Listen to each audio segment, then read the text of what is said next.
Such an honor to be able to just share the word in this atmosphere. I know the hearts are prepared to receive what the Spirit of God would give us tonight. That the hearts will not receive anything that I give you, but that you will receive that which God wants you to receive. I thank you for that. You know, I said last week I was talking about the run-up to what we're talking about tonight and will be talking about until the Lord changes that thought, but we can talk about it next week again. And there's so much to be said on this topic, on the topic of faith. And all the sermons that I've been bringing up have intertwined themselves with this one little word called faith. Because without faith, we wouldn't be able to do anything. That's why it's important, because without faith, it's impossible to please God. There's such an importance that's connected to this word faith. And it's so important that we understand what it is, understand how to live our lives by faith, because the Bible is very clear on the subject and it's got lots to say about it, believe me. I read the statement the other day when we talk about faith. He says, our faith will never rise above the words of our lips. And you see, this is probably one of the biggest problems that we all have, is when we speak many times defeat, negativity, discouragement, disheartenment. I can't do it. I won't achieve that. It's impossible. Things look too dark. We have all of these negative stuff that come out of us. Can you believe that is not faith statements? Amen. Because our faith will rise only above the words of our lips. What God wants you to do is speak faith-living words. And what are those? That's the Word of God. Speak the Word of God. And spending our time in the presence of God increases that desire to want to walk by faith with God. Just a little question, and I thought about this. When last did you experience God's nearness? When last did you have intimacy with God? When last did you spend a bit of time and just thought about what Jesus did for you on the cross? Just for gratitude that you got a roof over your head, you're blessed, God's good to you. You might be going through stuff, but God is good to you. And then tears just roll down your cheeks in deep thankfulness for the goodness of God. When last did you have that experience? What is coming out of your heart? That's the question here tonight. Is it faith statements?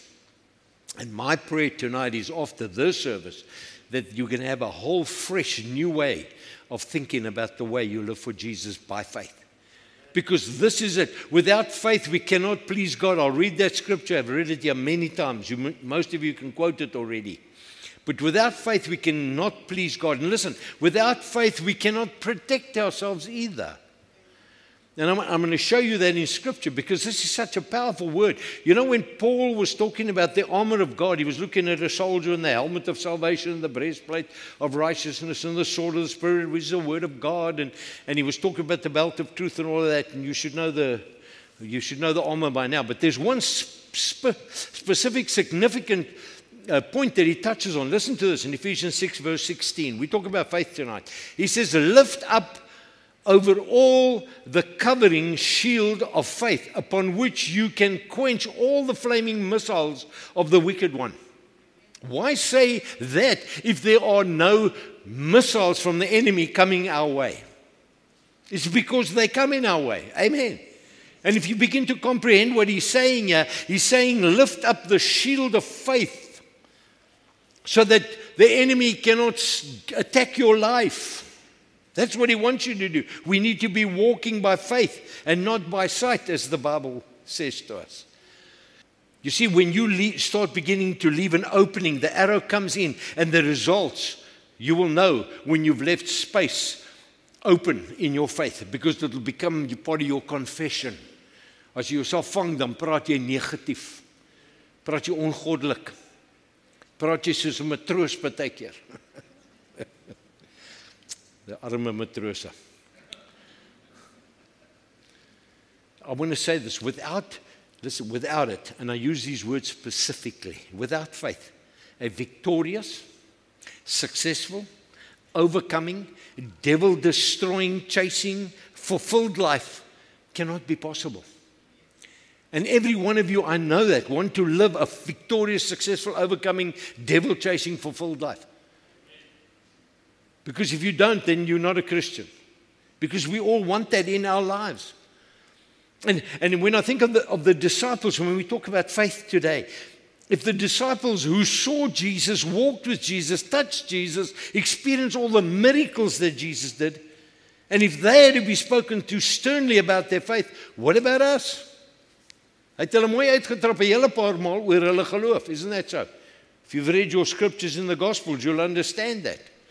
Here's one such incident. When Jesus had risen from the grave, they told the disciples that he was alive, and Jesus comes and he appears amongst the 11 of them, because the 12th one hung himself on a boom. Old Judas, broer. He says, Mark 16 verse 14, listen what he says. And after he appeared to the 11 apostles, not 12, he says, as they reclined at the table, they were all sitting at the table, and Jesus joins them. And you know what he does? Who's that manne? Dis ekke. No, he didn't say that. Listen what happens. He says, he reproved and reproached them.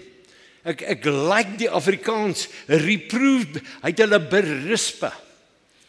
Jy weet ek daai woord skryf, dink ek daai ding moet jy kaas mee berispe. Hy uit mekaar uitgehaal, jy weet. I don't know if that makes sense, but anyway.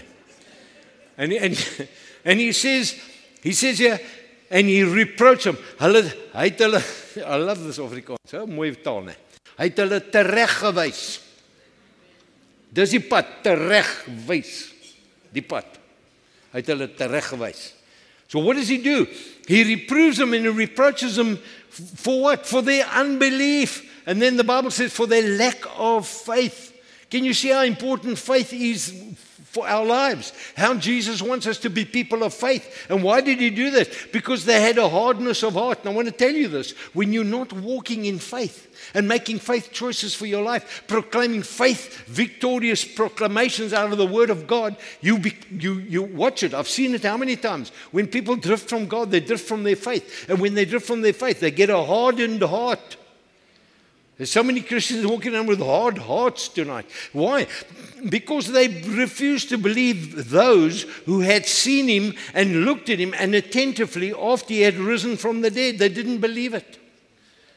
And he comes and he reproves them and he reproaches. Hy berispe en toe tereggewys vir hulle min geloof, want hulle het nie geloof gehad nie. Because our whole walk is summed up in faith, church.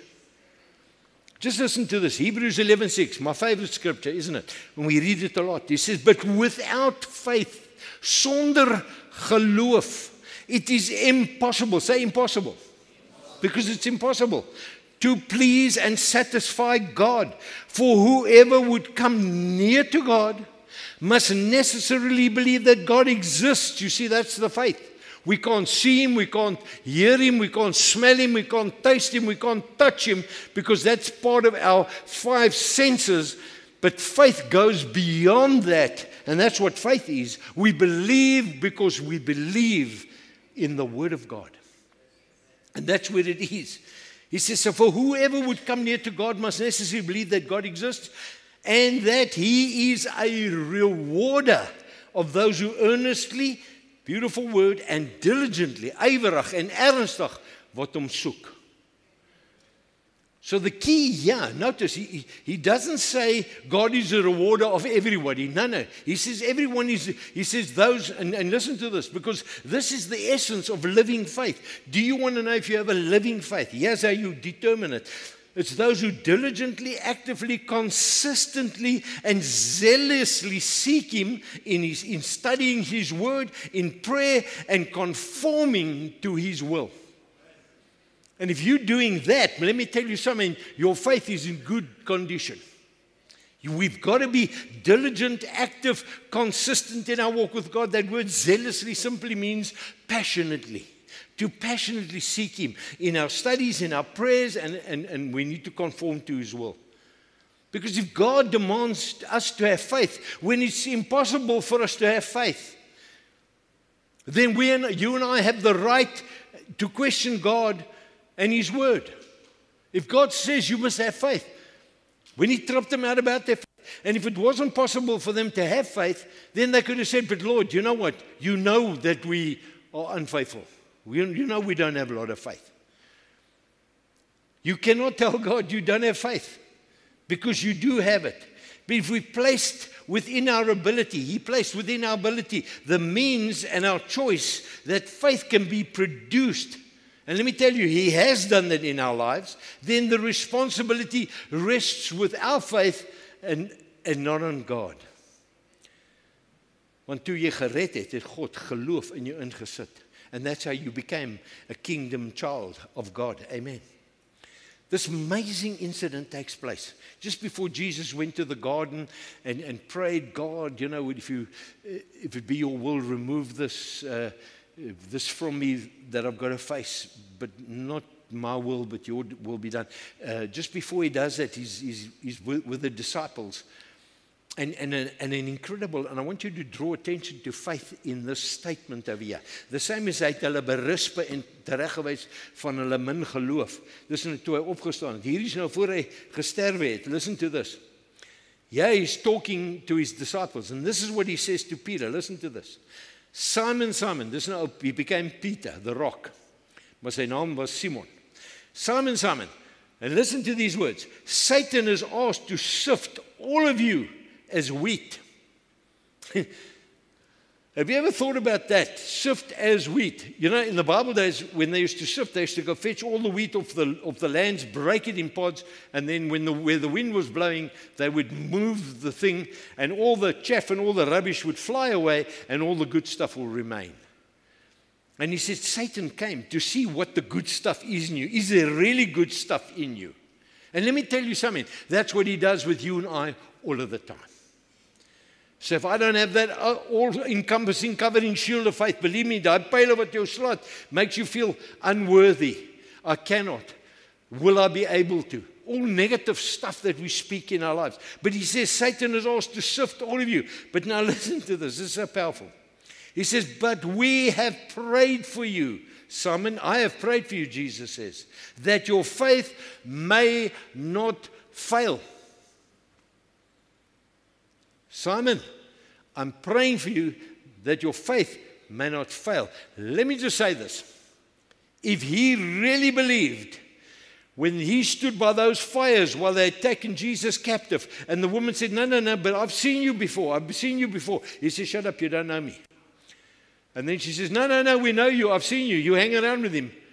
And she attacked him 3 times. And eventually the Bible says he cussed. He didn't cuss her on her lips.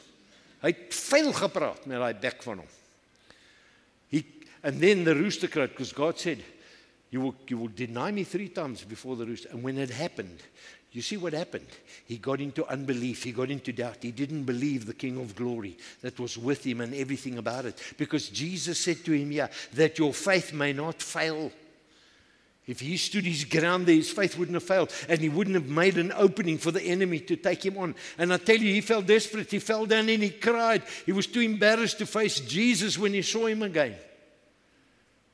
That's many times our lives. Jy maak soveel droog, jy maak soveel openings vir die duiwel in jou lewe, and he messes with your life, and then you're too embarrassed to come and talk to Jesus. Let me tell you something. God knows all about your droogmaak, man. Just come and tell him straight. Say, Lord, here I am. Ek maak droog. Ek kan nie meer nie. Help me. You see, that's what faith does. Believing the word of God, speaking the word of God over our lives. But he doesn't. He says, I pray for you, Simon, that your faith may not fail. And then listen what he says. And when you have turned back, because Jesus knew his faith's going to fail. He said, but when you turn back, when you've repented, when you've asked for forgiveness, he says, strengthen your brothers. Isn't that beautiful? But the emphasis here, what Jesus placed on him, is that your faith may not fail. If we don't have faith, or we don't exercise our faith that we have, it's not God's fault, it's our fault. Ons kan nie by die Here gaan aanroep sê, Here, ek het nie geloof nie. No, it doesn't work like that, church. Romans 12:23 says this. God has given us a measure of faith. Just go read that. Romans 12. That summarized that a little bit. But God has given every one of us a measure of faith. I mean, if we go back to the day when we gave our lives to Jesus, and I thought to do that tonight, just to show you how faith had so much play in the fact that tonight you can sit here and you can say, I love Jesus. None of us could have ever been saved if it wasn't for faith, because it's impossible to please God without faith. So I just want to read, and so when I tell you this, I want you to remember this, because this is the stuff you want to share with the unsaved people that you come into contact with. Want hierdie is geloofswoorde wat lewe gee. You'll know the truth, which is the Word of God. Faith comes by hearing, and hearing the Word, and I'll share that scripture just now. But when you speak the stuff over people, you begin to speak truth, and it's the truth that people hear the Word and they get saved. That's how you and I got saved. Now listen to this. Romans 10, verse 8 through 10, he says, but what does it say? The Word is near you. How near is the Word? It is in your mouth, and it's in your heart. That is the message concerning what? Faith that we proclaim. What are we proclaiming? Faith. What are we proclaiming? The word that is in my mouth. I've got to say it. Okay. That is the message concerning our faith we proclaim. Verse 9. If you declare with your mouth that Jesus is Lord, and you believe, faith, in your heart that God raised him from the dead, you will be saved. You see, it's by faith we proclaim it. With my mouth I confess Jesus is Lord, and with my heart I believe that God raised him from the dead, that he died on a cross, he was buried, but he rose again, and Jesus is alive tonight. Now that's the confession of faith in our lives. And then verse 10 says, for it is with your heart that you believe and that you are justified, and it is with your mouth that you profess what? Your faith. You profess what, church? Your faith. Want dis deur geloof dat jy dit praat.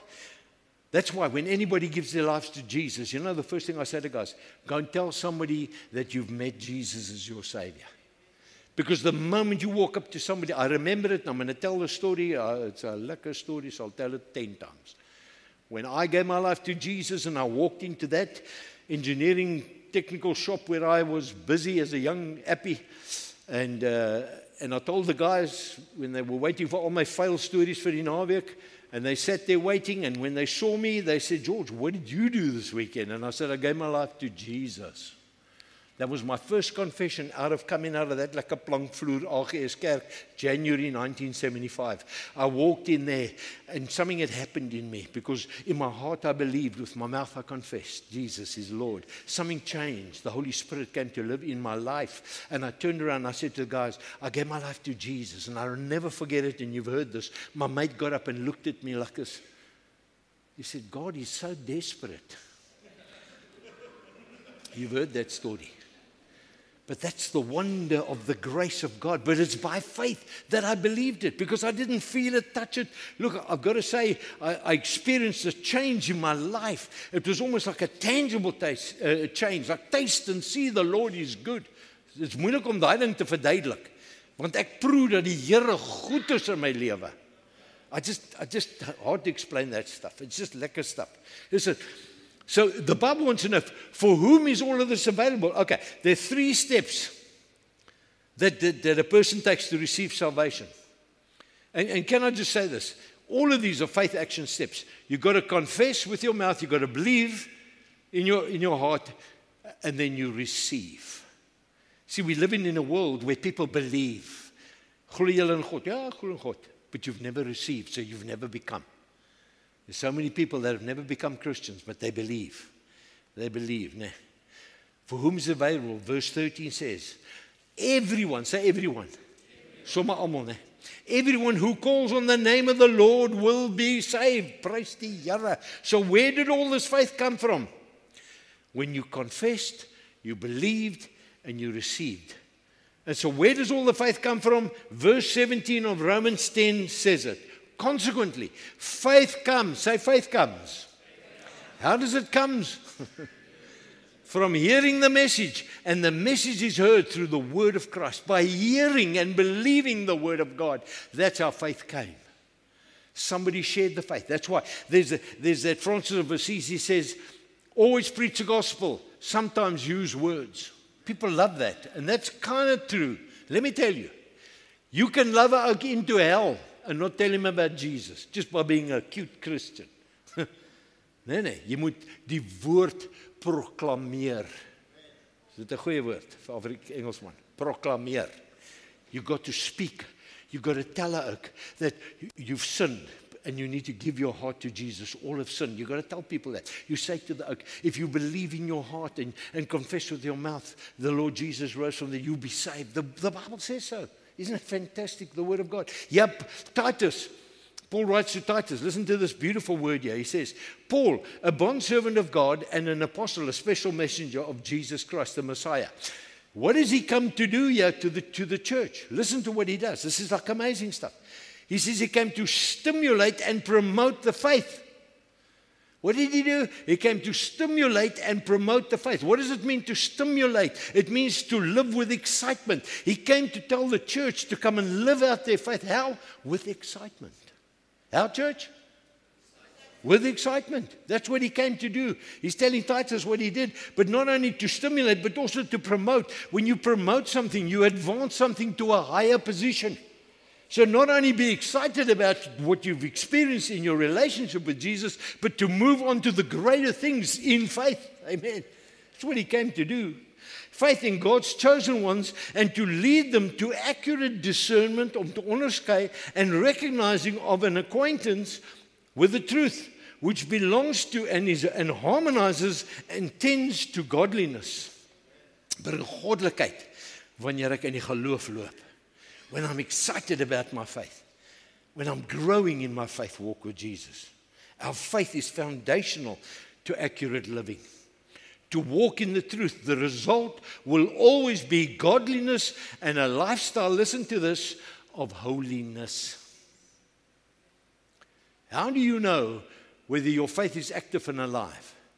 It's by the way you want to live godly and the way you want to live holy. Laat jy wegkom van die dinge wat jou breek en afbreek. Die dinge wat nie van God af is in jou lewe. You want to get away from that stuff. Why? Because those are wonderful faith moves in your life. Believe in the word, speak in the word, actively applying the word to your life. We proclaim, many times we believe. And there's many people who say, no, I believe, I've received, and I confess, and all of that stuff. But listen to this. When the tacky hits the teerpad, we seldom mix the word or our belief with faith. Because our natural flesh way of doing things is to panic, to fall apart, to speak unbelief, to speak insecurity, to speak discouragement, to speak failure, to feel that you're worthless, and all of that rubbish that the devil comes and he lays on you. Why could he do that? Because you never had up the all-encovering shield of faith in your life. Wanneer gaan ons God se woord vertrou dat dit die waarheid is en dit sal ons beskerm, die woord. Amen. Die woord is die waarheid. That is absolutely so. Can I say this? Mere belief is not faith. Even when a man believes in the right God, he might still be faithless. It is an absolute fact. This oak, Joe Coe, I don't know who he is, junior, but I saw this quote of his. And I thought, this is so accurate. He says, a person can believe that the true God of the Bible exists until you're blue in the face. I believe, blue in the face. He says, but until that belief leads to works, deeds of obedience and trust, it's far from biblical faith. So if I say I've got biblical faith and I'm living by faith, what would be the symptoms? My works, and we spoke about that a couple of weeks ago. Faith without works is dead. And we must have a faith that works. As ek sê ek glo, gaan daar werke uit my lewe uitkom.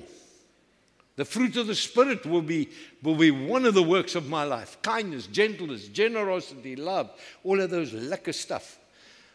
You see, the Bible hits this point home in the book of James. James 2, all James 2. Listen to James hier. Or Jacobus hier. Hoor wat sê die broertjie. He says, you believe there is one God. You do well. Even the demons believe and tremble. Most times people say they believe, they don't even tremble. Hulle het nie vrees van die Here in hulle lewe. Unfortunately, James 2:17 says, so also faith, if it does not have works, deeds and actions of obedience to back it up, the faith that I'm proclaiming, it's by itself destitute of power, it's inoperative and it's dead. It's 'n dooie geloof. Ek kan nie sê ek wandel in die geloof, maar daar's geen werke in my lewe nie. Amen. For those of you also, Aina, it's fine. The Message Bible, I've used this interpretation because it's like just hits the nail right on the head. James 2:26. It says, the very moment you separate the body and the spirit, you end up a corpse. Dis nie waar nie. When you gooi and you die, your spirit leaves and goes back to God, the Bible says in Ecclesiastes, and your body is just dust and goes back to dust. You become a corpsey. A big corpse, a little corpse, wide corpse. But you become a corpse. But here's the thing about faith. Listen to what he says. You separate faith from the works and you get the same thing, a corpse. Have you ever seen a corpse? It's do it. Niks, kan niks doen nie. I see them lots in a little box in front of me, lots. Nothing. That doesn't get up here and do the hula hula on top of the box. I hope I'm not being disrespectful now, but you know what I mean. We'll put him back in the box. So what is faith? Hebrews 11 verse 1 just sums it up beautifully. Just think about this as I read it. I'm taking the Living Bible translation, but they're all very similar. So he asks this question, Paul, what is faith? Because Hebrews 11 is the whole chapter about faith and how people lived and went through horrendous experiences. But they never gave up their faith. Their faith was mixed with deeds. And he says, Hebrews 11 verse 1, he says, what is faith? It's the confident assurance. You can be confident and you can be sure that something you want is going to happen. It's the same as when you gave your life to Jesus. You came, you were confident and you were assured when the oak prayed for you and asked you, do you want to receive Jesus? Yes. You confess with your mouth, you believe in your heart, you will be saved. You confess it, you believe it, you put faith into action. A confident assurance that something we want is going to happen. And he says, it is the certainty, verseker, that what we hope for is waiting for us, even though we cannot see it ahead. So now many of you are listening to this and you're saying, Joseph, but I'm hoping for a breakthrough in my business. I'm hoping for a breakthrough here, but you know what, and I'm praying and nothing's happening. Let me tell you something.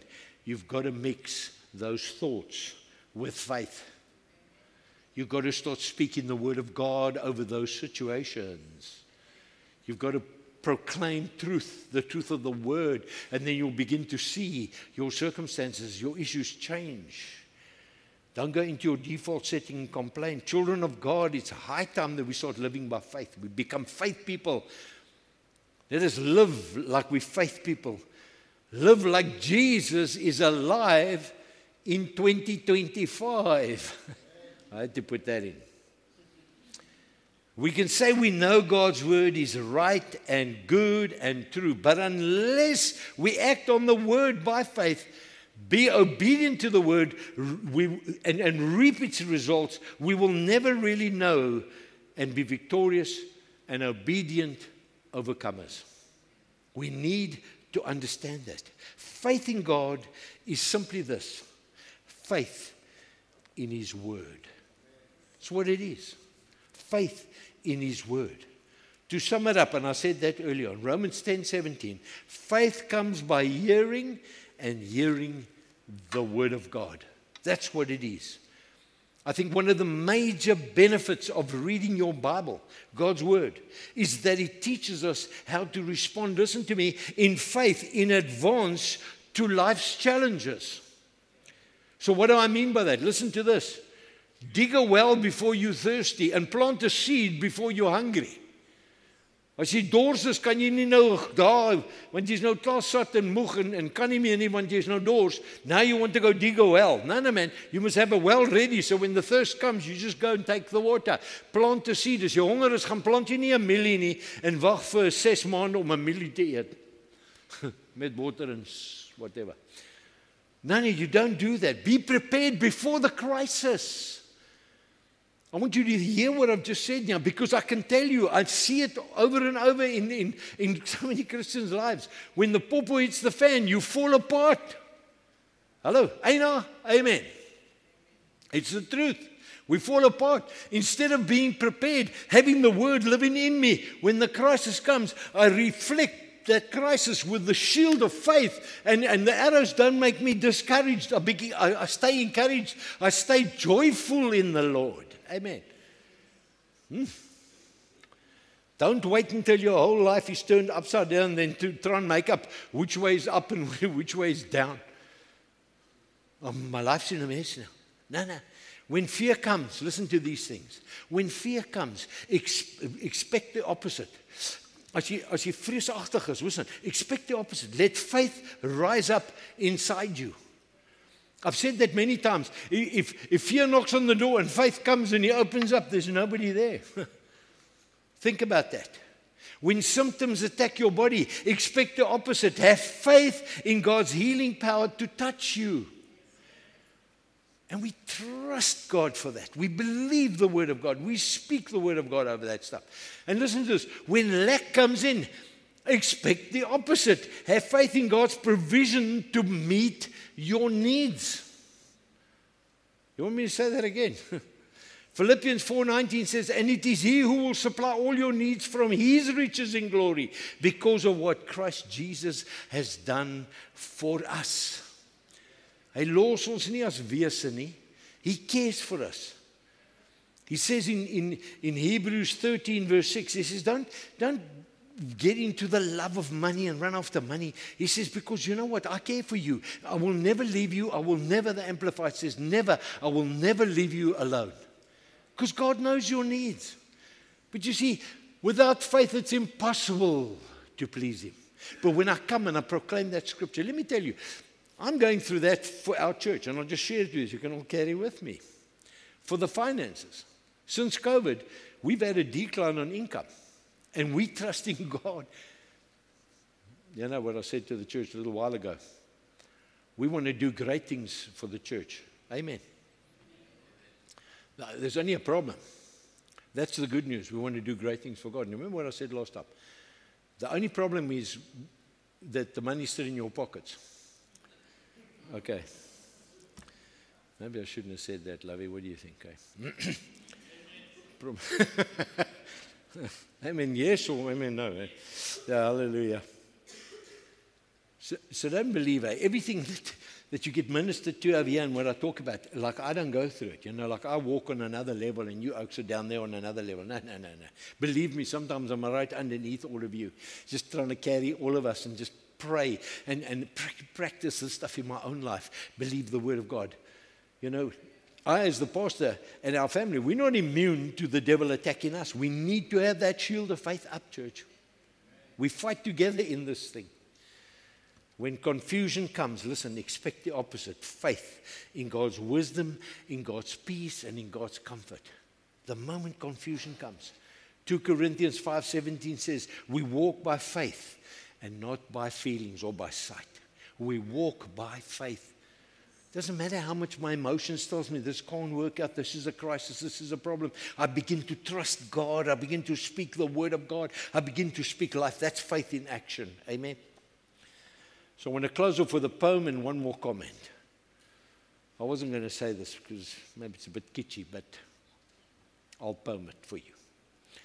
It says, doubt sees the obstacles. Faith sees the way. Doubt sees the darkest night. Faith sees the day. Doubt dreads taking a step. Faith soars on high. Doubt questions who believes. Faith said, I. There we go. Amen. Thank you, Jesus.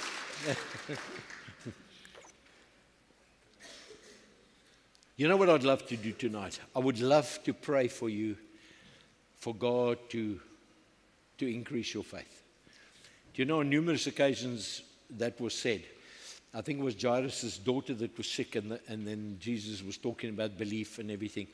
And And the guy turned around and he said, Lord, I believe. And he healed his daughter.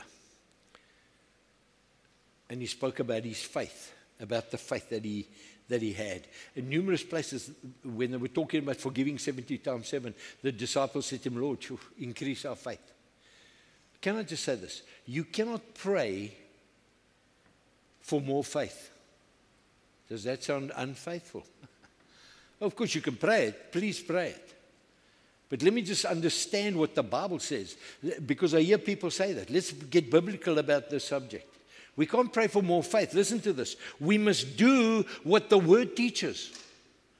Soos ek sê, Here, increase my faith, Lord. I want to be a faith person. So what is God saying to you? Okay, I will increase your faith. But you know I'll increase it. You begin to study the Word. You begin to write out scriptures over your circumstances. Begin to speak them and living. Let me tell you something what will happen. God will increase your faith. Why? Because faith comes by hearing, and hearing the Word of God. That's where we get our faith from, church. So I really trust and pray that God would come and He would lift our faith to a new level as we walk with Him. But like you've heard tonight, faith comes by hearing, and hearing the Word of God. Let us be champions in reading our Bibles. Amen. I hope you've heard something special tonight. You kan nie glo hier, daar's soveel baie om te sê oor hierdie onderwerp. Come, let us just pray. Father, I thank you for this privilege, because even coming to you like this, we come by faith, because we believe and we know that we know that we know that you hear us, that you care for us, and that you have the best plan for us. You made a way. You gave us all a measure of faith to be able to reach you. You didn't ignore us, Lord. You gave us faith so that we can use the measure of faith to connect with you. And after our connection with you, Lord, is to walk in a relationship and in a way that is a blessing to our lives. As you said, the thief comes to steal, kill, and to destroy. But I came that you might have life, and that life more abundantly. And it's faith that activates that life. I pray over us as a church. I pray over those that are watching by media. Father, that you would increase our faith as we increase the letter of the Word in our hearts. That we will believe that you are for us and that you have the best plan for our lives. In Jeremiah 29, Lord, says to us in 11, that I have a plan and a purpose for you, says the Lord. A plan to prosper you, not for harm. And by faith, we want to embrace that truth with our lives tonight. Thank you for what you've done in our hearts tonight, Holy Spirit. For that, we thank you. In the name of Jesus. Amen.